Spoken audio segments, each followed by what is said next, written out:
जो कुछ होता रहा अदालतों में, जिस तरह की जजेस इंतज़ार करते रहे और जिस तरह से इमरान खान साहब पेश नहीं हुए, क्या हालात देख रहे हैं? इमरान खान की गिरफ्तारी आपको एक मंतकी अंजाम इस तमाम सिचुएशन का नज़र आ रहा है? और अगर ये गिरफ्तारी होती है तो क्या हुकूमत इसको अफोर्ड कर सक रही है इस तरह की सिचुएशन में?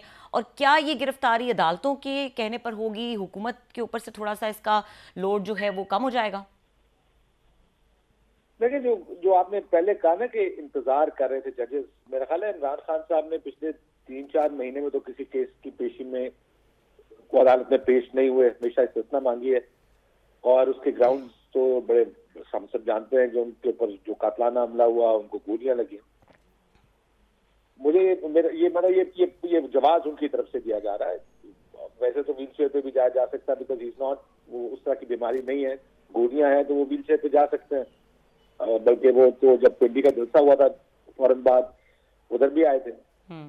ये लीगल स्ट्रैटेजी जरूर लगती है तहरीक इंसाफ की कि केसेस को लटकाया जाए, जितना खींच सकते हैं खींचे। वो अपनी टीम को भी ये कहते हैं कि खींचे केसेस को, लंबा करें। और जब तक आप जानते हैं कि जब तक खुद पेश नहीं होंगे, पर जुर्म आयद नहीं होगी, केसेस चलना मुश्किल होंगे। तो ये एक लीगल स्ट्रैटेजी का हिस्सा उनका अदालत में ना जाए, लेकिन उनको जाना चाहिए। लेकिन तहरीक इंसाफ तनकीद करती रही, आपने पिछले चंद सालों में देखा है।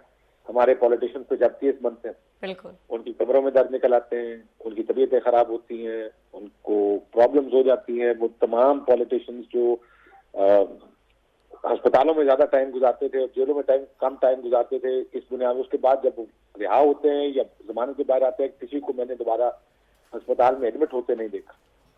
तो ये सब की लीगल स्ट्रैटेजी और पॉलिटिकल स्ट्रैटेजी भी होती है। मेरा ख्याल खान साहब की भी गिरफ्तार हो सकते हैं, प्रियम तो नहीं करूंगा, लेकिन जिस तरीके से पॉलिटिकल चैटर है इस्लामाबाद का, जो बाप है इस्लामाबाद की, वो तो यही है कि इमरान खान साहब नाहर भी होंगे, गिरफ्तार भी होंगे।